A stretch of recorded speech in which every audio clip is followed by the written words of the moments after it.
Alright guys, today we're going to be reacting to 12 more German words Americans use. Interesting. We reacted to the last video. I think this is part 2. Make sure you like to subscribe. We're heading to 10,000 subscribers, so be part of the journey. In the meantime, guys, let's jump in. Words, because like many other people, I connect really strongly to the sentiment expressed by this word. Hey guys, what's up? It's Kelly again, and welcome back to my channel. You guys seem to really enjoy the video that I posted about German loanwords, so I've decided to do a part 5. For this video, I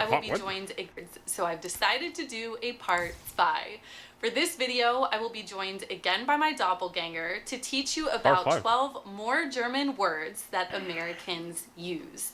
These words are referred to as loanwords, which means that we've taken them from the German language and have incorporated them into our own lexicon.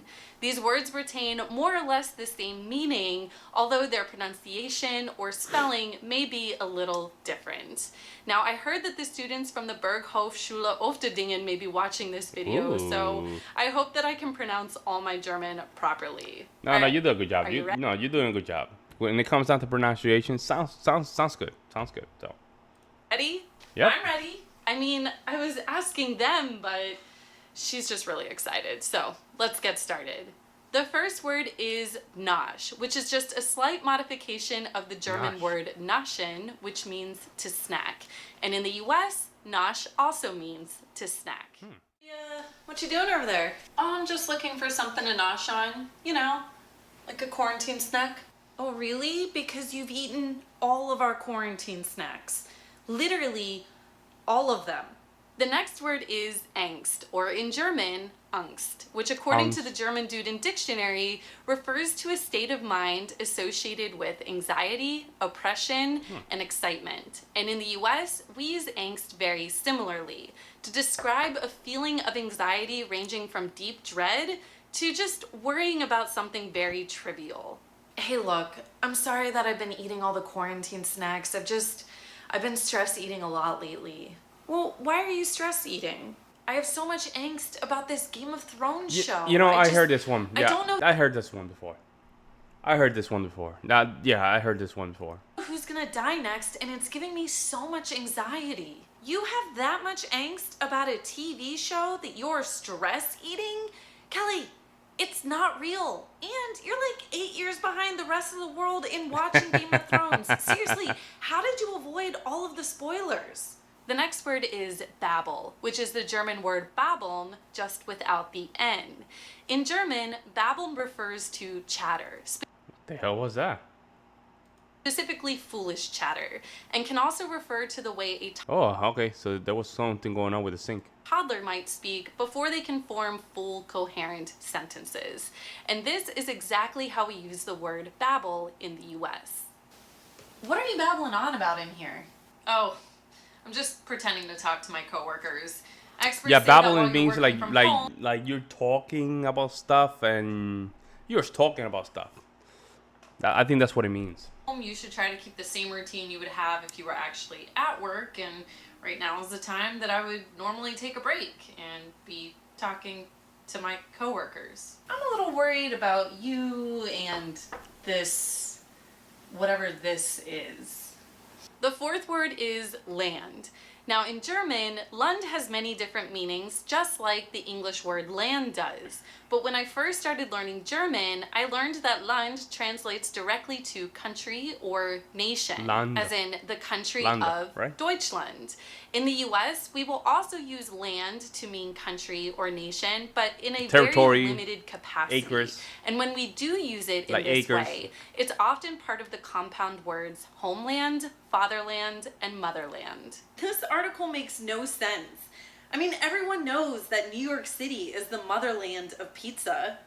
No, they don't all know that because pizza comes from Italy, all right? So that makes Italy the motherland of pizza, not New York. The next loan word is coffee klatsch. Actually, yeah, pizza was invented in New York City. Actually, I think the concept of pizza is in New York City. However, the Italian has something very similar to it, right? But they didn't call it pizza. right? The concept of pizza was invented in New York City, but the Italians did have something similar. Now, I don't know if they call it pizza, but the concept of pizza is New York, right? Klatsch, which is obviously spelled just a little differently than the German version, but with the same meaning. A social gathering of friends centered on coffee and gossip.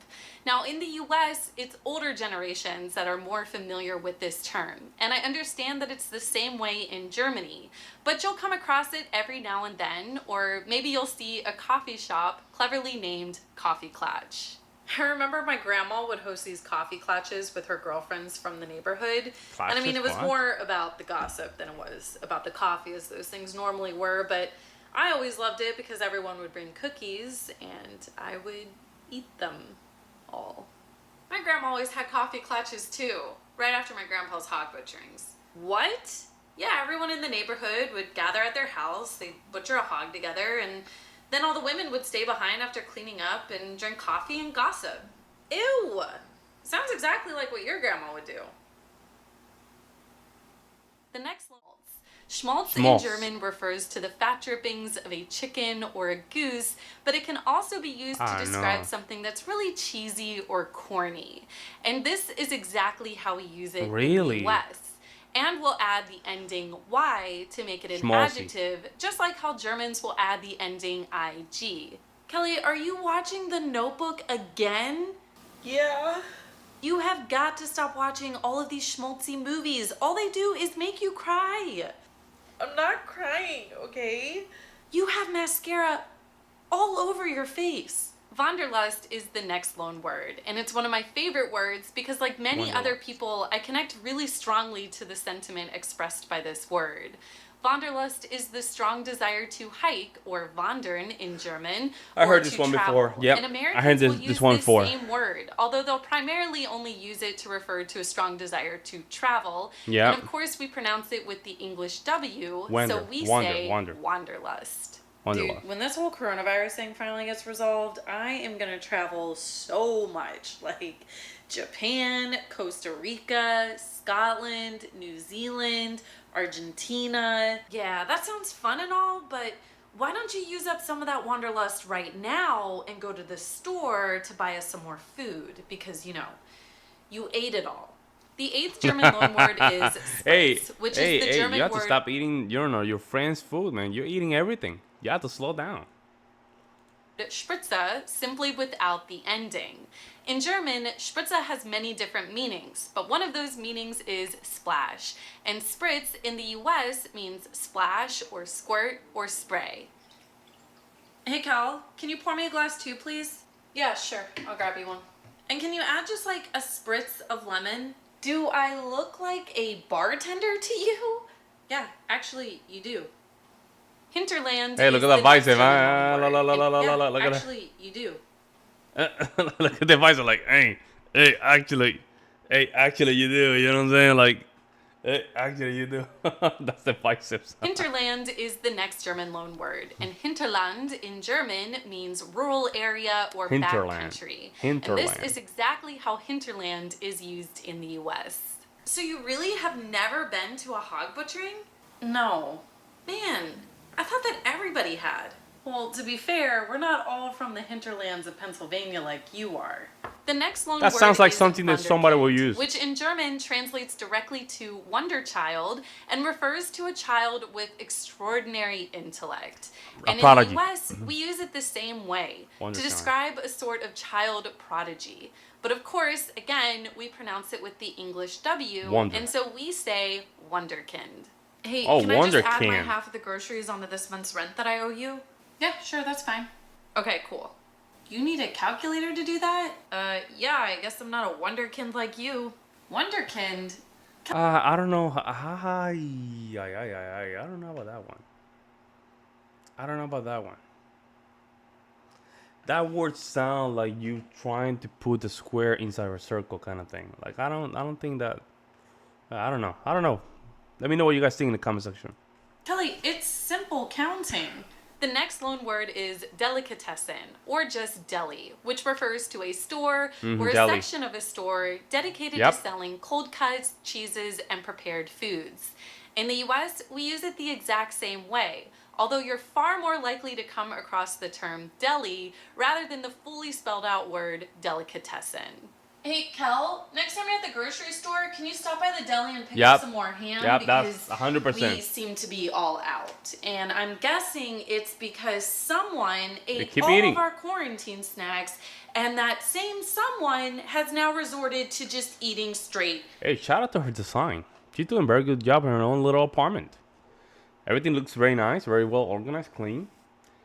It looks very nice. Shout out to her. Ham. No, I'm not. And the last and final German loanword is schmutz. In German, schmutz means dirt, and Americans will use schmutz to mean dirt as well. Hey, you got some schmutz on your cheek. Some what? Some schmutz, you know, some dirt. Looks like you've been face-palmed by a pig snout, or like you've been stuffing your face with some... Oh my god! Have you been eating my secret stash of Oreos? No. Kelly! Okay, yes, but I'm really hungry. Alright guys, those are the 12 more German loanwords that Americans use. I hope that you enjoyed this video, and if you did, let me know by giving it a big thumbs up. If you haven't subscribed to my channel... Hey, she gave me Pennsylvania vibes. I don't know. But, I mean, some of these words, you know, yeah, I used them. Some of them I haven't used them. Some of them are like trying to put a square inside a circle kind of thing. I don't know, folks. But, you know, it's interesting to see. But she does give me a little bit of that Pennsylvania taste. Let me see. I'm Kelly, and I'm an American who lived in Germany for 18 wonderful months. While I lived abroad before in Turkey. Then free pursuing journey. You see how you see how I read that? There you go. Let me see. Let's go to her about. I love hiking. I love traveling. I love breakfast tacos, and for whatever reason, I feel the urge to make silly videos. I was born in Colorado. Oh wow, yeah, that's that's not even close. Colorado, yeah. Ooh, that's an interesting place. That's an interesting place. But raised in deep woods on Pennsylvania. That's what I told you guys. That means Aurora, Pennsylvania. I told y'all. I told you she was from Pennsylvania. I'm telling you, bro. For all your non-Pennsylvanians, I have since traveled back and forth across the United States a few times. That's a lot of miles. While stopping long enough to live in states like Texas and Washington, I ventured to see. Yeah, I told you guys. She's a Pennsylvania girl. I told you. Yeah. My core reading is right in the money. But let me know what you guys see in the comment section below. I would love to hear you guys' opinion. In the meantime, guys, I'll see you in the next one.